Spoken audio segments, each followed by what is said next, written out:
Pessoal. Eu sou Jardel Teixeira e hoje eu vou conversar com a doutora Adriana Rosa.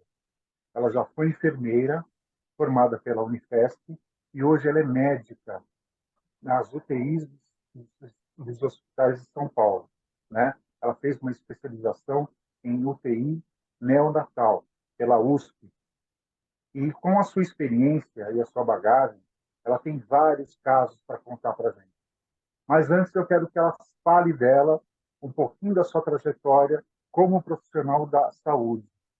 E, ao mesmo tempo, depois a gente vai entrar nos assuntos que são pertinentes ao trabalho que ela faz, que é o estresse que ela tem todos os dias, bons e ruins, vivendo e convivendo na UTI, com seus pacientes, com os pais dos pacientes e com ela mesma, como que ela lida com tudo isso.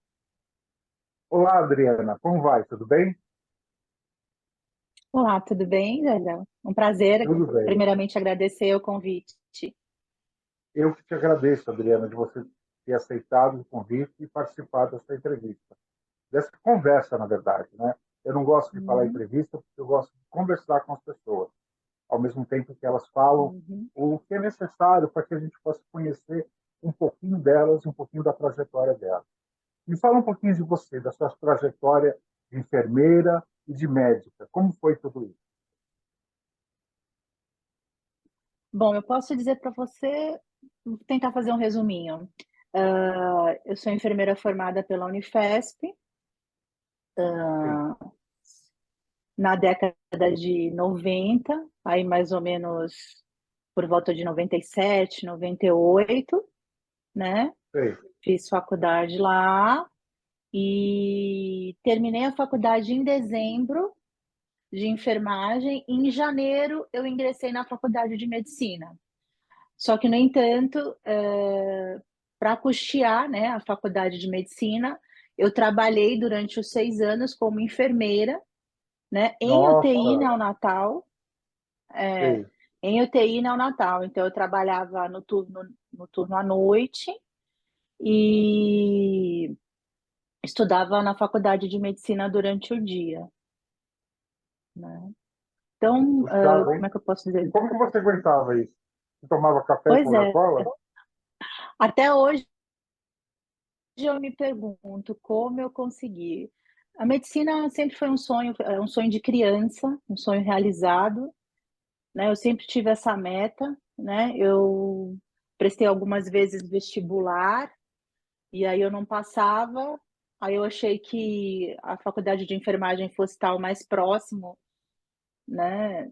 Cursos próximos na área da saúde, o contato com o paciente. Então eu optei por fazer a faculdade de enfermagem, mas nunca deixei de lado o sonho da medicina. Então, eu fiz os 4 anos de enfermagem. Durante os 4 anos, eu continuei estudando, continuei prestando o vestibular, né? E no vestibular no último ano da faculdade de enfermagem, eu passei na faculdade de medicina. Então, eu terminei em dezembro e em janeiro eu já ingressei na faculdade de medicina.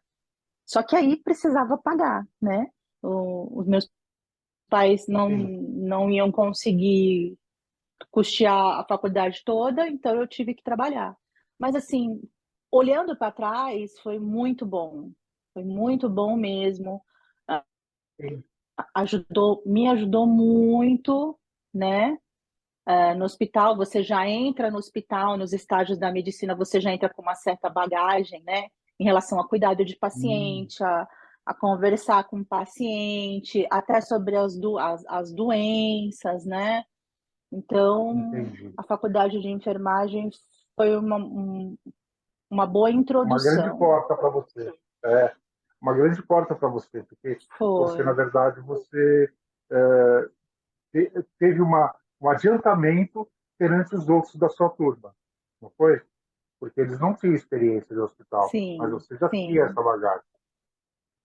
é, Isso é muito importante, a bagagem, sim. a gente começar com uma estrutura que facilita o nosso trabalho e o nosso estudo, né? Isso é muito bom. E como é trabalhar Uhum. numa UTI neonatal, Adriana? Como que você pode contar para a gente o que você vivencia nessa UTI? Aliás, nessas UTIs, você trabalha em vários hospitais.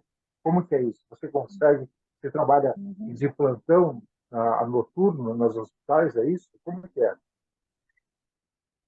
Isso, eu faço turno, plantão noturno, já tem um bom É, tempo. É importante frisar aqui que por um tempo eu trabalhei em estratégia da saúde da família, né, por um isso, tempo, e fazia os plantões noturnos na UTI neonatal. Desde 2015 eu só faço UTI neonatal, né? é, Eu, eu sempre, bom, pediatria eu sempre gostei, eu sempre quis fazer pediatria, né? A UTI neonatal foi uma decisão durante a faculdade que eu percebi que eu queria mesmo fazer UTI neonatal. sim, E o, o trabalho em UTI é sempre uma grande surpresa, né? Porque além dos bebês que já estão lá, é sempre a espera, porque a gente não fica só na UTI, né? Nós também recepcionamos os bebês que nascem durante o plantão, né? E atendemos os bebês que ficam na maternidade também. Então, sempre existe uma expectativa do nascimento, né? Além de estar conduzindo os bebês da UTI, né? E então sempre há aquela expectativa do que virá, né? Do sim, que vai nascer, como vai nascer, né? Se vai nascer algum bebê prematuro, se vai nascer algum bebê com algum desconforto respiratório ou algum outro problema de saúde, né? Então, eu diria que o plantão é sempre uma espera, né? sim, sim. É sempre uma expectativa do que virá. Então você acompanha as mães antes delas terem os bebês, é isso? Antes delas se... Então, Antes... hoje não mais. Tá, Hoje não mais, sei, né? entendi. Hoje eu só faço única e exclusivamente o atendimento nas UTIs, Notei. né? Sim, Então, nas UTIs. Então, eu tenho contato com a mãe na hora do parto, né? sim, A gente faz uma pequena anamnese, que seria uma pequena entrevista, né? Onde a gente levanta quantos partos ela teve. Normalmente, né, via de regra, elas trazem um cartão de pré-natal, onde vem todas as informações, e a gente faz sim, uma pequena anamnese, uma pequena entrevista, né, até para a gente levantar se tem algum tipo de risco, como hipertensão, diabetes, se tem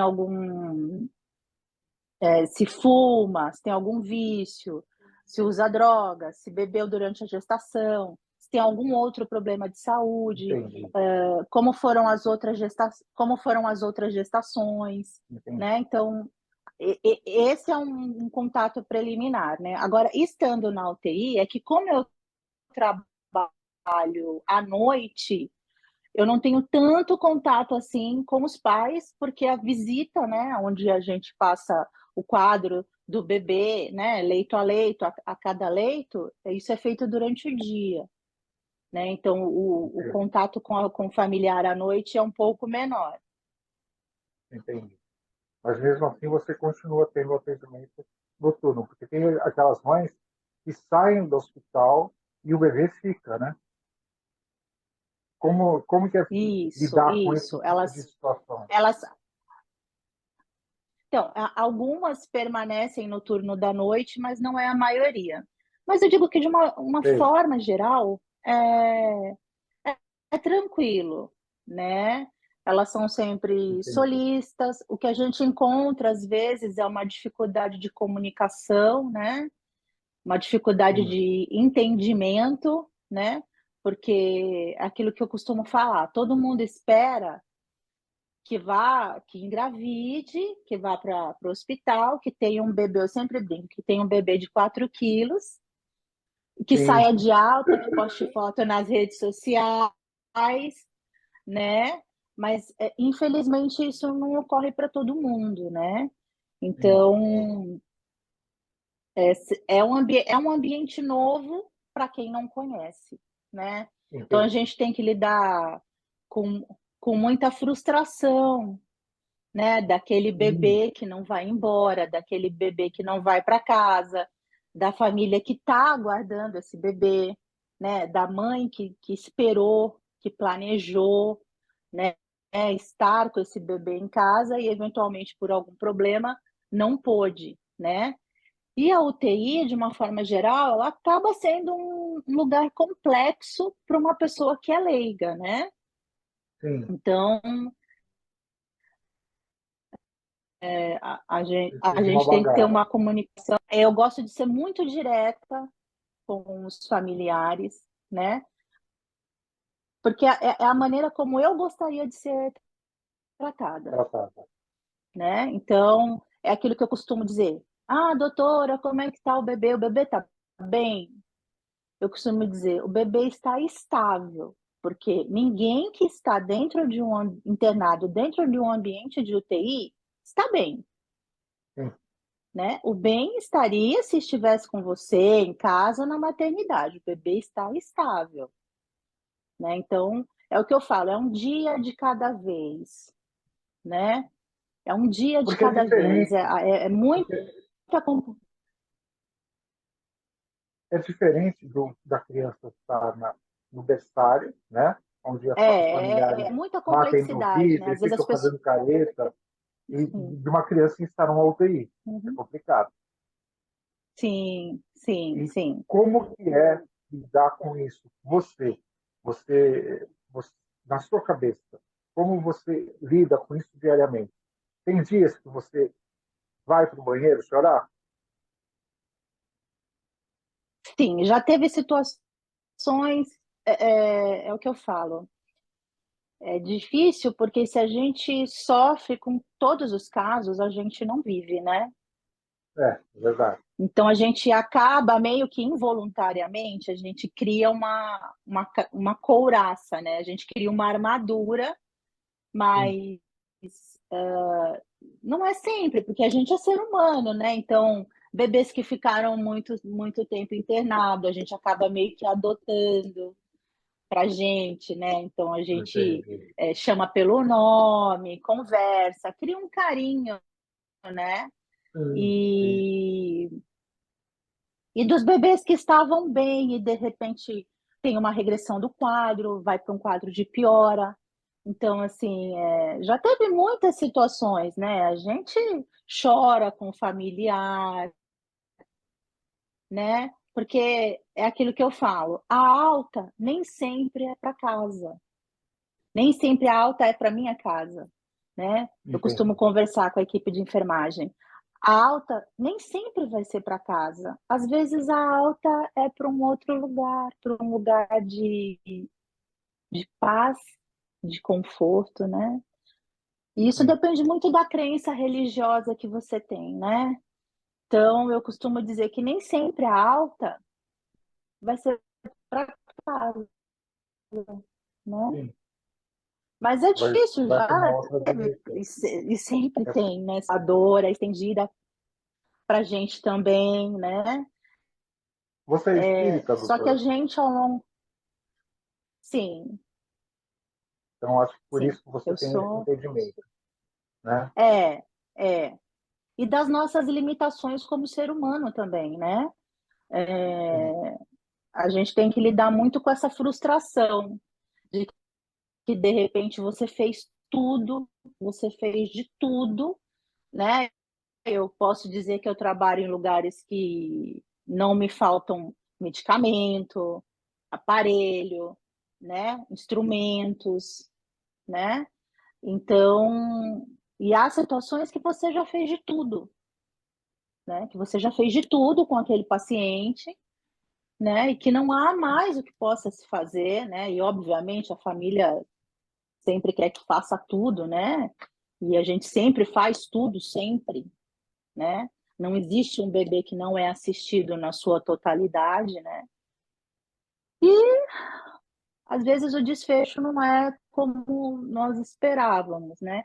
Assim como também tem histórias incríveis que a gente acha que já não dá mais, que a gente acha que amanhã a gente vai voltar e o paciente já não vai estar mais lá, entendeu? E o Me paciente, conta uma é aquilo história que eu falo, as dessa. pessoas acham que os bebês, ah, sempre Continua, termina de tem, falar. né? Eu te Aquele interrompi, desculpa. paciente, não imagina, aquele paciente que a gente acha que não vai, que tem um quadro respiratório muito grave, que ficou muito tempo respirando com aparelho, ou que já parou, teve uma parada cardiorrespiratória algumas vezes, com uma infecção gravíssima, né? Tendo que usar drogas vasoativas, adrenalina e essas coisas, e a gente acha que, meu Deus do céu, né? Já não tem mais o que fazer, e a criança tira uma força, um poder de algum lugar, e aquela criança reage e vai de alta, e a gente fica sabendo que está em casa, está com a família e está bem, sabe? Pra Que gente bom, que maravilha. é uma luz, sabe? É incrível, a gente fala, nossa, mas que felicidade, como é bom, assim, como acaba dando um acalanto pra gente também. A gente acha que a gente vai chegar e só a gente vai ter que acalentar, conversar, e na verdade a gente acaba sendo abraçado também com essas histórias, sabe?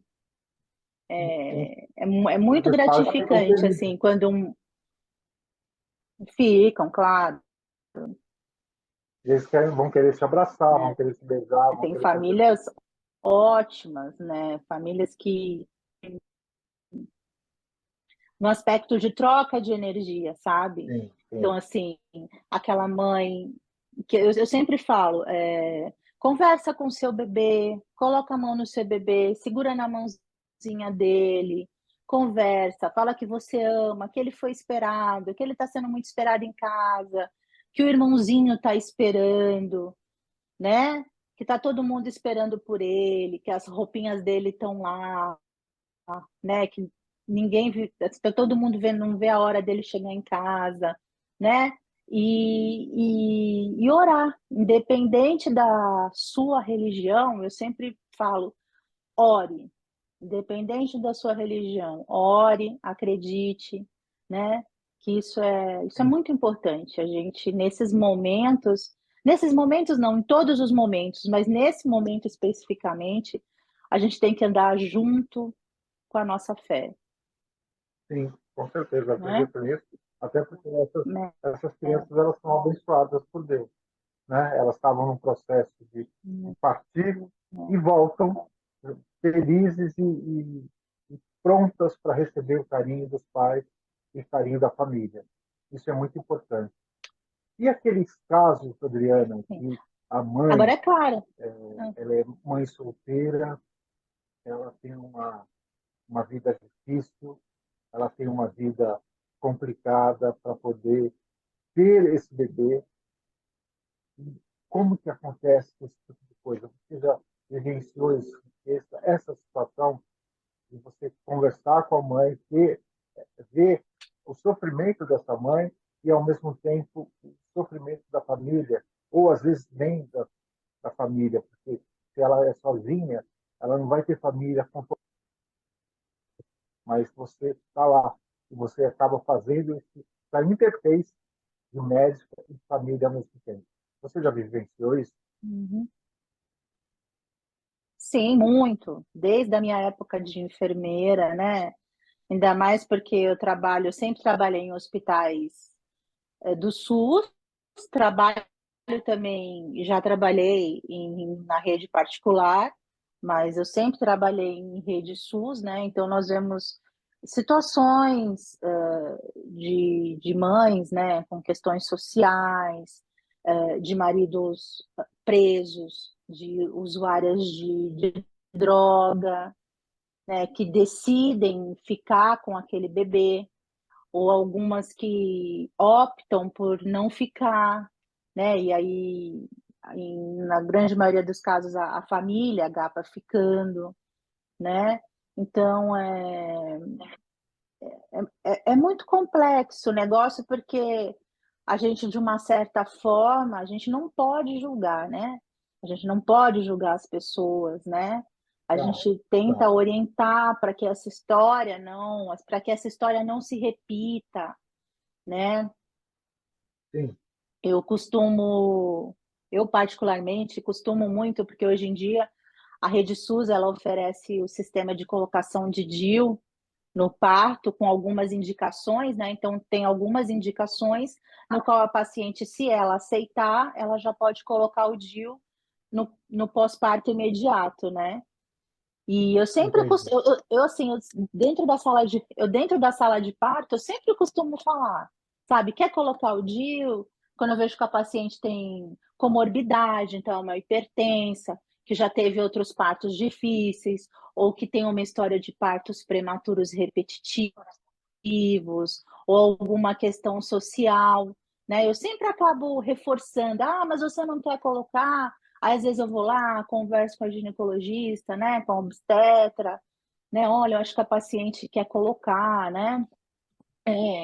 Eu sou uma pessoa que eu acho que eu acho assim muito importante o planejamento familiar, né? E o que acontece na rede pública é que eu já trabalhei muitos anos, aí, quase 15 anos em UBS, ainda é muito falho, né, as pacientes aderirem a um planejamento, né? Porque o planejamento, ele não é só a laqueadura, né? Então, Sim. assim, fazer o uso de uma pílula, camisinha, né? É, porque a gente vê pacientes em situações muito difíceis, né? Às vezes pacientes que têm 10 gestações. Outro dia eu peguei na sequência 2 gestantes que era a Meu 10ª Deus, gestação, né? meu Então, Deus. Como que assim, consegue? você se questiona, em São Paulo, capital, como que uma pessoa está com 10 gestações, né? E, Não, é possível. esses filhos estão com você, né? E o que a gente vê é que, na grande maioria dos casos, nem sempre os filhos estão com ela, né? Às vezes estão nos estados de origem com a família, ou tiveram outros relacionamentos e a família do parceiro ficou com a criança. Então, assim, eu tenho 10 filhos, mas comigo eu tô com 2, com 3, entendeu? Então, assim, a gente vê Entendi, muito isso acontecer, né? entendi. Infelizmente. Então, assim, da maneira que eu posso e no ambiente que eu tô, que é aquilo que eu falei para você, eu faço plantões noturnos, né? Onde a família, a mãe costuma não estar sempre lá, né? Às vezes a criança vai de alta, acaba agradecendo a equipe do dia, porque a equipe do dia é que elas têm mais contato, né? Sim, E a gente da equipe da noite às vezes acaba sendo esquecido, né? Mas sim, eu acho assim, na medida que a gente pode ali estar fazendo a orientação, tá podendo ter um contato, né? Particularmente, eu sempre tento oferecer, conversar, né? Porque a gente sabe que vai ser difícil. Se está sendo difícil com um neném, com 2, 3, 4, 5, obviamente vai ser muito mais, entendeu? muito mais. Então, assim, é o que eu falo. Sempre sair do plantão, né, com a certeza de que pelo menos eu pude oferecer o que estava possível dentro daquilo que me cabia, né? Nem Imagino, sempre a gente é imagino. perfeito, né? Às vezes a gente se revolta com alguma situação, né? Poxa vida, né? Meu Deus, por que tantos bebês, né? Uma coisa que eu ando percebendo muito é que na sala de parto, quando se oferece o DIU, né, para a paciente colocar, porque aí ela já sai com o dispositivo intrauterino na alta, muitas mulheres deixando o parceiro decidir. Então, o parceiro está lá Não na hora do acredito. parto, tem o bebê, e aí você pergunta: tem interesse de pôr o DIU? E ela simplesmente deixa a decisão para o parceiro. Como É pode isso? se ela como se ela não entendesse que ela tem que ter o controle sobre o corpo dela, as decisões dela, entendeu? Outro dia eu vi uma paciente assim que tinha várias comorbidades, era hipertensa, era diabética, era obesa, e era jovem, né? Muito jovem. Aí eu perguntei para ela: você não quer colocar o DIU até para espaçar um pouco de uma próxima gestação para você, nesse tempo, cuidar da sua saúde? E ela se virou pro parceiro. Não né? acredito. Para que o parceiro decidisse, para que o parceiro assim, é complicado porque você está em São Muito Paulo complicado. capital e você vê esse tipo de Esse tipo de situação, entendeu? situação. Porque é um atraso de E o vida, né? Você, desconhecimento, e o é um atraso de vida. desconhecimento, né? Sim. As Elas estão, pessoas, elas as não. pessoas ainda desconhecem os métodos, mas desconhecem não é porque não tem acesso, tá? Mesmo na periferia, eu trabalho aí em regiões que ficam na média de 25 a 30 quilômetros do Marco Zero de São Paulo, vamos dizer. Mas tem UBSs, né? Não vou falar que todas as UBSs têm médicos, às vezes tem UBSs que não têm médico, mas a equipe de enfermagem, ela está apta a orientar sobre os métodos de prevenção, né? Sobre Sim, o planejamento familiar.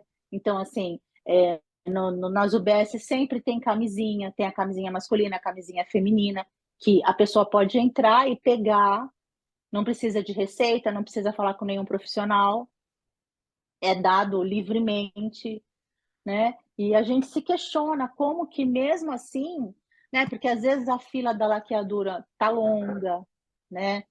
E tem a fila da vasectomia, que é menor, mas às vezes o parceiro não quer, porque a gente tem que lidar também como é que eu posso dizer assim, com muito preconceito, né? As pessoas ainda têm muito preconceito com os métodos contraceptivos, né? Então tem preconceito com o DIU. Sempre alguém conhece alguém que o neném nasceu e que a mulher estava com o DIU. Então essa história cria um mito, né?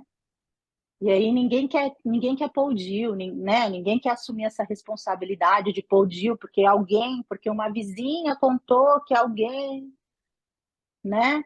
Então, eu acho que a informação, né, é mais importante, mas infelizmente o que a gente vê acontecendo é que muita paciente acaba aparecendo no serviço de saúde já grávida, né?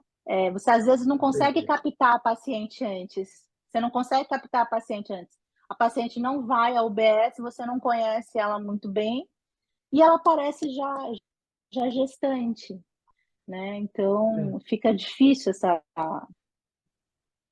captação, né? sim, sim, com certeza. Mas É, nesse termo, né?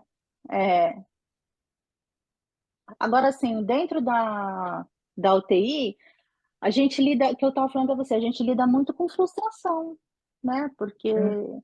nem Isso que sempre, você acabou nem, de nem falar é uma frustração enorme.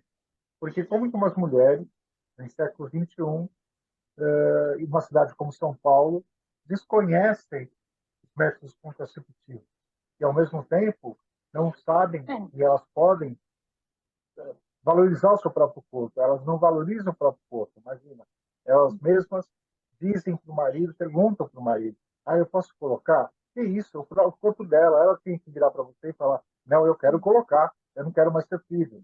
Independente do marido gostar ou não, de estar do lado ou não. Isso é um atraso, não é cabível de aceitação. Então, eu digo para você que as pessoas, hoje em dia, elas estão muito com falta de percepção de certas coisas da nossa vida, porque ela sabe que ela vai ter uma vida difícil, e ela mesmo assim ela insiste num erro de uma educação onde ela não vai poder dar para a criança, né? Você acha é que isso é assim. culpa do governo? Você acha que é culpa das pessoas que não se informam? É culpa da sociedade que não ajuda com preconceito? O brasileiro ainda é Eu acho que muito. eu acho que é um conjunto de situações, né? Então, assim, se a gente for começar aí, né? A gente tem as meninas aí hipersexualizadas, né? As adolescentes aí, 12, 13 anos, a gente tem caso de gestantes, né? Com 12, 13 anos, isso acontece bastante, né? Não é raro, né? Então você já tem aí meninas engravidando muito cedo, e aí você se questiona questiona a família, né? Então fica sempre, ah, ela sempre me deu trabalho, ela não me respeitava e não sei o quê. Então, sabe, aí você vai ver, eram meninas que abandonaram a escola, sabe? Então, já começa daí. Agora, assim, qual o problema? O problema, na minha opinião, é um conjunto, né? Então, eu acho assim que falha. Eu acho que o programa de planejamento familiar, veja bem, o planejamento familiar não é só evitar a gestação, mas é orientar, é educar essa população, tanto das meninas quanto dos meninos, né? Sim. Os métodos, né? Porque uma camisinha, ela não vai evitar só a gestação, mas também a contaminação com doenças sexualmente transmissíveis, né? São Então, várias, né? eu acho que, assim, e eu acho que o programa teria de ser muito mais difundido do que já é, Sim. né? O trabalho nas escolas, o trabalho na família. Então, assim, tentar achar um culpado só não tem. É uma situação muito grande, né? Entendi.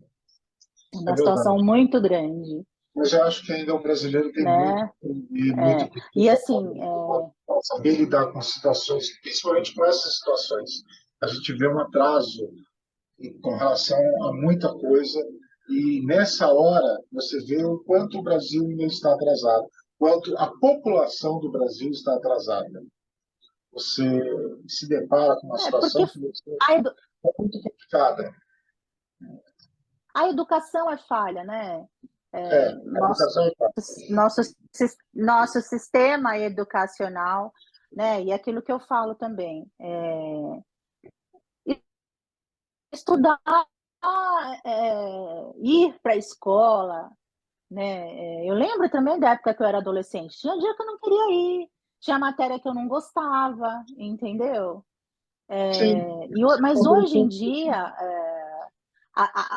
os adolescentes, por N motivos, estão abandonando muito antes as escolas, né? Seja por motivo financeiro, né? Que precisa trabalhar para se sustentar, para ajudar na família, né? Ou sim. porque, não tenho saco, não tenho cabeça para estudar. Isso eu escuto muito. Não tenho cabeça, não tenho saco para estudar, entendeu? E Mas também é não tem muito muita rigidez complicado, na porque escola. Não tem muita rigidez. Os alunos fazem o que eles querem, eles não respeitam o professor, não respeitam a diretora, não respeitam a escola. Isso também dificulta muito. E isso é uma educação que vem de casa. Então, os pais não exigem que eles sim, estudem, que eles respeitem as pessoas e principalmente os professores. Então, o que acontece? Ele chega na sala de aula, ele vai lá para conversar, para fumar, para paquerar e não faz mais nada além disso. Não é? eu acho que o que falta é a valorização, né? A Sim, valorização da escola, né? Hoje em dia, para se ter sucesso financeiro, né? O sucesso financeiro hoje ele não depende tanto da escola, né? Então, os exemplos que eles têm são os jogadores de futebol, são os cantores, são os artistas, modelo, né? Então, o pessoal que trabalha com arte, que é bem sucedido. Então, infelizmente, essas são as nossas referências, né? Hoje em dia é difícil você ver uma criança, um adolescente com um sonho de fazer uma faculdade, de ter uma profissão. Eu posso dizer aí que em 15 anos de UBS, eu tive apenas 2 pacientes que estavam fazendo USP. Era um rapaz fazendo engenharia, né? E uma menina que tinha conseguido uma bolsa do colégio público, onde ela foi inserida num colégio particular, e daí ela conseguiu o ingresso para uma faculdade. Então, assim, em 15 anos, eu tive contato com 2 adolescentes que conseguiram ingressar em faculdades públicas, né? porque tinha um sonho Então, para isso. é Disso. difícil, porque mas eu sinto que assim falta sonho, falta Falta. ambição, sabe, das pessoas, falta. E é incrível porque você olha para as pessoas, tem meninas que eu vejo assim, eu falo, eu queria que você se enxergasse com o meu olhar, sabe? Porque eu vejo em você tanto poder, tantas possibilidades e você não está vendo isso, Sim. Elas não né? estão Eu vendo costumo que o futuro delas está muito próximo brincar e, ao assim, mesmo tempo, que quando elas a gente se tornarem adultas, a vida vai ser difícil, vai ser complicada, ela não vai ser fácil. E elas não sabem disso. Elas acham que a vida delas vai ser que nem a Bruna Marquezine, né? Fazendo topless na e uma Maldivas. e uma e uma é, e uma coisa que a gente vê também é como as histórias se repetem, né? Sim, Então, como a mãe foi grávida adolescente, como a mãe daquela mãe foi grávida adolescente. Eu vejo muito isso, as mães acompanhando na sala de parto e falando: olha, eu também, para eu ter ela foi assim, eu também tive ela nova. Sabe, mães que já são avós com 35 anos, sabe? Então, assim, com menos de 35 anos já são avós, repetindo um ciclo, né? A avó foi assim, a mãe é assim, a neta é assim, né? Repetindo a mesma história, né? e o problema É é que complicado. E tudo isso, proliferaram essa situação, né? A avó, que foi a primeira, deveria ter passado para a mãe, não, você tem que ter uma responsabilidade, você tem que ter uma vivência, você tem que ter uma profissão, você tem que estudar, depois você pensa em ter filho. E a mesma coisa dessa mãe para a filha. E não foi nada, não aconteceu nada disso. é, A é avó passou para a mãe, porque não, tenha filho. E a da mãe para a filha, não, tenha filhos. então, mas é aquilo que eu falo para você, não há a valorização, né? Então, Sim, eu sempre vivi aqui, eu sempre trabalhei para criar meus filhos. Então, não há aquela valorização, não há aquele sonho, não há aquela não há ambição ambição. de sair daqui, né? Ir para um outro lugar. Eu trabalho no extremo sul da Zona Sul e eu costumo dizer para as meninas, né? Vocês precisam sonhar além da Ponte João Dias.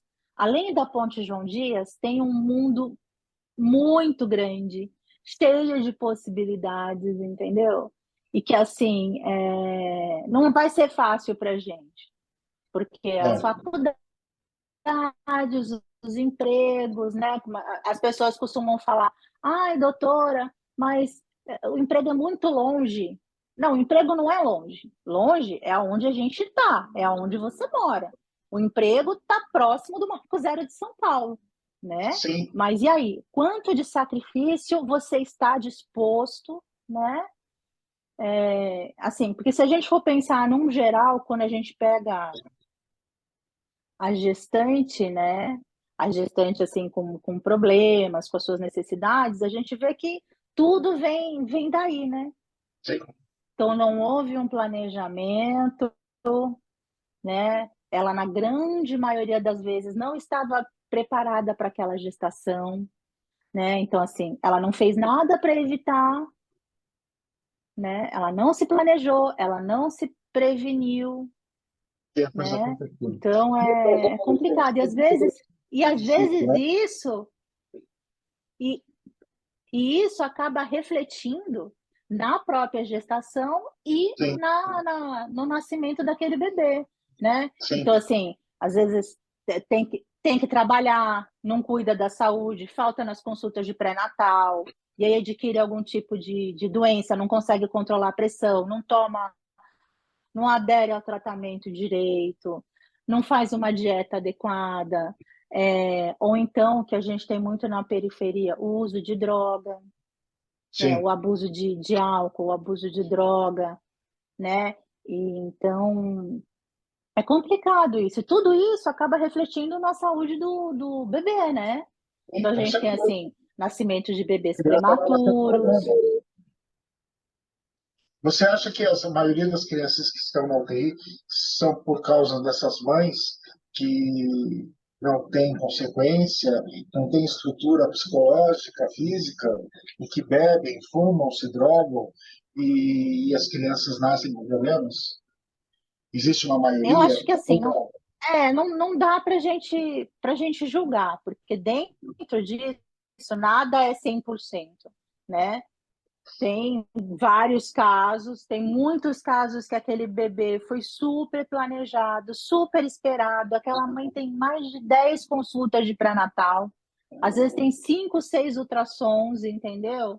Então, Entendi. assim, também não dá para a gente generalizar, tá? Lógico. Mas, assim, o que eu posso dizer para você é que existe aí uma porcentagem aí de 50% a 60% dos casos onde você vê que foi uma gestação não planejada, uma gestação de adolescente, ou uma mulher que teve várias gestações e acabou desenvolvendo algum problema de saúde, então uma hipertensão grave, um quadro de diabetes, né? Ou um abuso de droga, né? Não é 100%, mas a gente pode dizer aí que tem 50% a 60% aí de relação, né? Porque dentro de tudo isso tem muitas histórias bonitas, entendeu? Muitos casais que planejaram aquele bebê e que foi tudo, sabe, assim, e que aí no meio do caminho aconteceu alguma coisa. Então não dá para a gente colocar todo mundo dentro de um pacote. Mesmo na periferia, tem muitas histórias muito bonitinhas, muito bacanas, assim, de pessoas que, independente do lugar e da situação que vivem, a família ali está equilibrada, está todo mundo esperando aquele bebê foi planejado, foi esperado, né? É diferente. E uma outra situação também que eu ando vendo é da mulher ter um novo parceiro, esse novo parceiro não tem filho, né? E aí, quando você pergunta, nossa, mas você está na sua sexta gestação, você está na sua sétima gestação, e aí ela fala para você e ela vira para você e fala, ah, mas ele não tem filho. Esse filho é dele, ele não tem filho. Então, assim, ela já teve 5, 6, 7 gestações e aquele filho é para aquele parceiro que ela está no momento, entendeu? E os Eu outros costumo falar filhos? assim, é presente. E os outros Ela está filhos? Estão dando de aonde? presente aquele filho. Então, é aquilo que eu falei para você, na grande maioria, não vou falar que é 100%, tá? Mas Tá. na grande maioria, os filhos estão. Ela tá ali com 2, 3, mas a grande maioria ou já são adultos e já foram seguir a sua vida, porque como elas iniciam a vida sexual e as gestações muito cedo, Sim. né? Então, você pega ali paciente com 30, 33, 35 anos e ela já tem filho adulto, né? Então, muitas já estão grávidas, mas já têm filhos adultos, né? Entendi. E no É, caso das adolescentes, você recebe muitas mães de adolescentes, aliás, tem muitas crianças de mães adolescentes? então, assim, uma coisa que a gente tem visto é que as adolescentes, vamos supor, antes dos 20 anos, digamos, né, tem Sim. muitas, não é 100%, mas tem muitas que já com 20 anos já tem 3 gestações.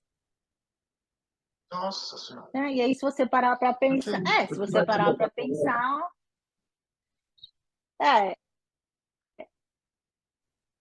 eu peguei uma outro dia, 28 anos para pensar, ela começou a gestar já desde muito cedo, desde Nossa. muito jovem. E existe É, aqueles casos também dessas adolescentes terem tido um filho por consequência de um estupro com o pai adotivo, sim, o sim, padrasto, e ela tem sim. que ter o nenê, e ela recebe esse nenê, Porque o que que acontece? Então, o que que acontece? Na maioria das vezes, veja bem, quando a gente começa a falar, eu quero deixar bem claro que nada é 100%, né? sim, eu entendo perfeitamente. Mas existe sim casos de abuso, né? Existe, e pela lei existe um limite do tempo de gestação para você interromper. Na Sim. grande maioria, elas só descobrem que estão grávidas quando já passou esse período de você poder entrar com algum processo para poder fazer interrupção, né? Ainda Entendi. existe muito preconceito com interromper a gestação, mesmo tendo sido vítima de um abuso, porque o aborto ainda é, né, um mito Tá aí, bom. né, um monstro, um tabu, né, criado. Então, porque eu acho também que é uma decisão muito pessoal, né, que eu falo, eu faria? Sim. Eu não faria. Mas eu acho que as pessoas têm que ter o direito a Sim. decidir, tem que ter o Eu acho que, direito a decidir sobre o seu corpo, eu acho que né? Mas vamos a gente vê alguns casos, os últimos casos que eu tive contato, os bebês foram entregues para adoção. entender, porque eu acho que é o mais sensato, né, para essas mães. Aliás, assim, é uma forma de acalentá-las, porque é muito difícil você ser mãe de algo ou de uma criatura que você não queria, que foi indesejável, né? Eu acho que existe um exemplo de uma atriz que ela foi apedrejada, que aconteceu isso, e ela teve que expor uma situação super delicada, que ela não queria tocar no assunto, não queria falar, era uma notícia, ela teve um nenê e ela deu o nenê para adoção, e foi mostrado de uma maneira extremamente negativa para ela. Ela teve que, depois de um tempo, ir à televisão, a um programa, para explicar toda a situação dela. E essa menina sofreu muito, É, muito, muito. houve uma Ela quebra viveu, de ela sigilo, denunciou o estupro dela várias vezes. houve uma quebra de sigilo profissional, né? Então, um funcionário do hospital, né, quebrou o sigilo e daí a história Se propagou. foi se propagou, né? Que é, meu Deus do céu, isso para mim, na minha opinião, isso é um crime, né? É um crime. Porque já está sendo tão difícil toda aquela situação, já está sendo tão difícil toda aquela situação e não tem que ter esse tipo de julgamento, né? O que eu falo, o que eu gosto muito de conversar com a equipe de enfermagem, até porque eu sou enfermeira, né? Então, é o que eu falo, aqui a gente tem que ter uma postura profissional, né? Porque como muitas das profissionais, dos profissionais, eles são moradores daquela região, é o que eu falo, a gente não pode ter um comportamento aqui dentro de vizinho. A gente não é vizinho da paciente, a gente é profissional que está prestando um atendimento. Então a gente não pode julgar pelos nossos olhos, pelas nossas crenças religiosas, Sim. né? Porque é muito difícil isso. Você trabalhar com pessoas que têm crenças religiosas muito pré-definidas, né? E aí ela acaba usando aquilo no trabalho dela, acaba influenciando nas atitudes dela. Isso é péssimo, é o que eu converso com as meninas. É, não, a gente não pode usar as nossas crenças para julgar os pacientes. A gente pode ficar triste, a gente pode estender a mão, fazer o que está nas nossas possibilidades ali. Mas usar o nosso crivo, principalmente o crivo religioso, isso não pode, né? Não pode mesmo. Para Inadmissível julgar, uma coisa né? dessa. Que vai colocar o bebê para adoção? Ótimo. Então o bebê é encaminhado para o berçário e daí ele vai seguir todo um protocolo, né? Vai ser acionado o serviço de assistente social do hospital, a assistente social vai entrar em contato com a via, né? Para que essa criança seja encaminhada para um orfanato, né? Então, assim, e aí acabou o contato, a mãe não vê mais, e também ninguém se questiona, ninguém vai lá ficar no quarto na maternidade cobrando essa mãe, né? Pelo amor de Deus, não tem cabimento. Tem que admitir isso. E o seu lado, a sua saúde mental com relação a isso, Adriano? Como que fica você vivenciando tudo isso? Você vivencia o sofrimento, a dor, a alegria? tudo ao mesmo tempo. Porque tem aquelas crianças que vão sair da UTI, os braços da mãe, do pai, e tem aquelas crianças que não vão sair. Você fez terapia para você poder aguentar todo esse trampo e, inclusive, essas É, experiências que você tem com as mulheres não. que são de poder aquisitivo muito baixo. Como que, como que você se prepara para isso? É aquilo que eu Através falei da... para você no início. Trabalhar em UTI é trabalhar com frustração, né? Sim, É trabalhar com bons sentimentos, né? sim, Mas também é trabalhar com frustração. O que você pode fazer diante daquilo? E nem sempre o que a gente pode fazer vai ser o que a criança precisa. Tem muita criança que sai de alta, então, por ter sido ou muito prematuro, ou por ter faltado oxigênio no parto, na gestação, essa criança pode ter tido algum dano cerebral e algumas crianças saem com lesões neurológicas, né? Saem com sequelas neurológicas. Então, vão precisar aí de um acompanhamento neurológico, de fisioterapia. E a gente sabe que uma criança com sequelas neurológicas, né, com paralisia cerebral em casa, não é fácil. Isso eu digo para não, você com a experiência de quem tem quase 15 anos de unidade básica de saúde, né? sim, Aonde para você encaminhar uma criança para um serviço de neurologia infantil demora, né? Às vezes essa criança precisa de um oxigênio em casa, a família precisa entrar num programa de aquisição de fralda descartável, né? Que existe isso no dentro do SUS, mas a fila é sempre imensa e tem que se respeitar uma fila de sim. espera.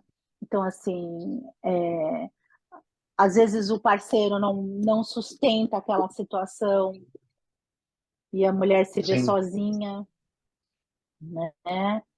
Com aquele bebê, né? Com um monte de necessidades, né? Então, É assim, verdade. é É difícil. difícil. Agora é aquele negócio. O que você pode fazer, né?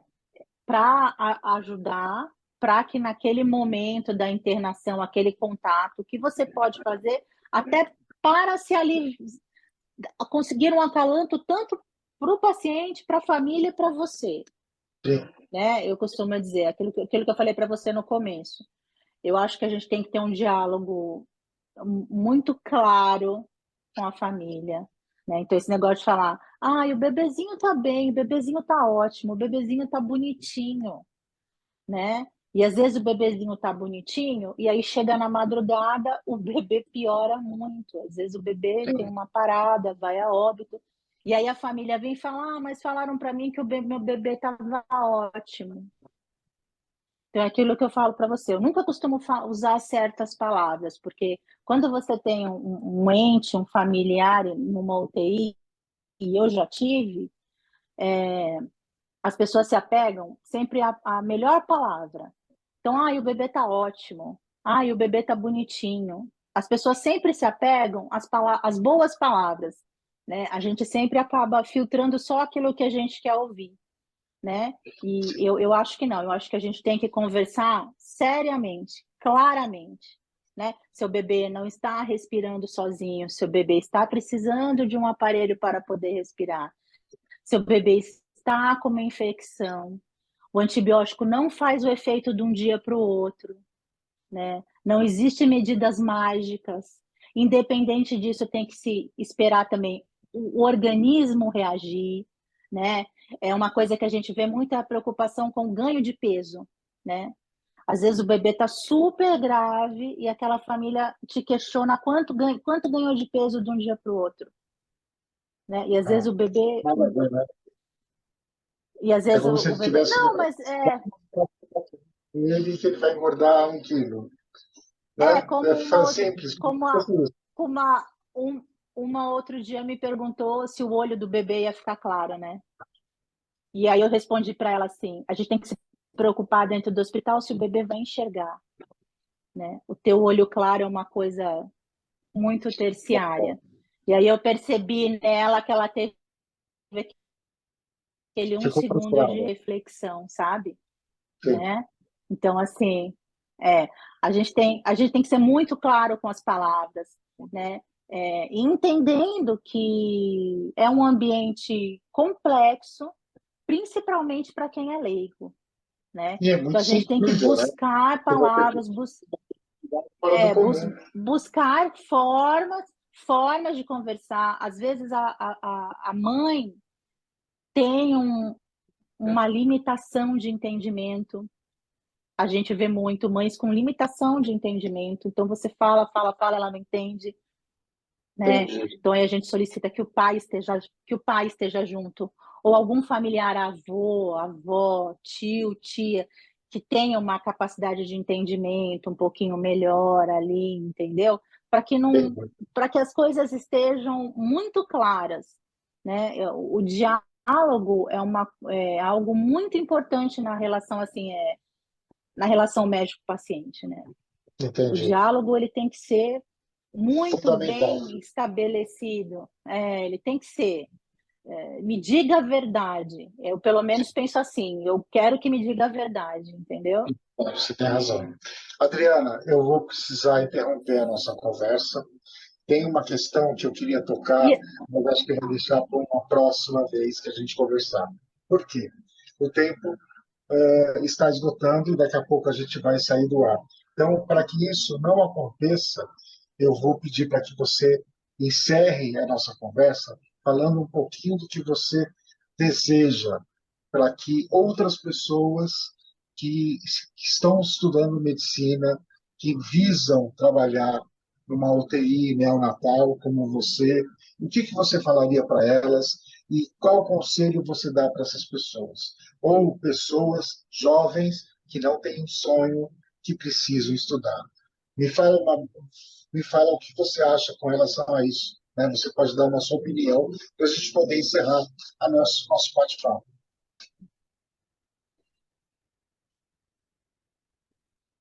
olha, o que eu posso dizer é que vou falar da minha experiência pessoal. O estudo é uma chave que vai abrir uma porta para você de um mundo com imensas possibilidades, imensos sonhos. Eu realizei e realizo ainda muito dos meus sonhos que eu tinha quando eu era criança. E eu não estou falando só da parte financeira, a gente tem que fazer aquilo que a gente ama.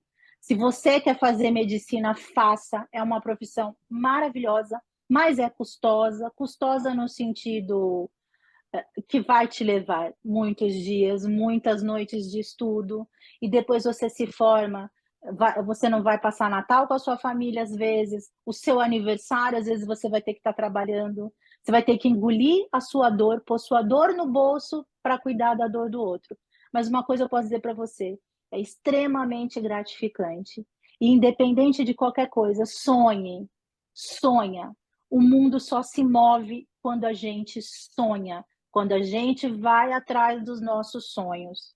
O mundo só gira, tá? A gente só consegue fazer movimento na nossa vida, da nossa família, da nossa cabeça, quando a gente sonha e vai atrás disso. Para alguns, o caminho já está, né, lá na metade. E para muita gente, assim como eu também sou da periferia, né? Eu também sou de pais que ralaram, né? Então também não foi fácil para mim, mas eu sempre coloquei os meus sonhos, os meus objetivos na frente. Não deixem de sonhar. Sonhem, por favor. Isso é o mais importante, tá bom? Adriana, muito lindas essas palavras. Eu acho que você fechou com chave de ouro tudo que você falou comigo nessa conversa. Teve uma coisa que eu gostaria de conversar com você, que eu vou até deixar claro, mas que a gente conversa um outro dia. Né? O fato de você ser uma mulher negra, uma mulher da periferia, se tornar quem você é. Mas isso é muito assunto, é muita conversa para que a gente possa ter um próximo encontro. Adriana, eu quero te agradecer muito pela sua boa vontade, por você disponibilizar a sua agenda para poder conversar comigo. Eu te agradeço muito. Muito obrigado. Obrigada a você, obrigada pela oportunidade. Muito obrigada. Eu que te agradeço. Pessoal, vocês ficaram com a doutora Adriana Rosa, essa mulher incrível, maravilhosa, e vocês acabaram de ouvir e ver. Eu me despeço aqui e até a próxima. Obrigado.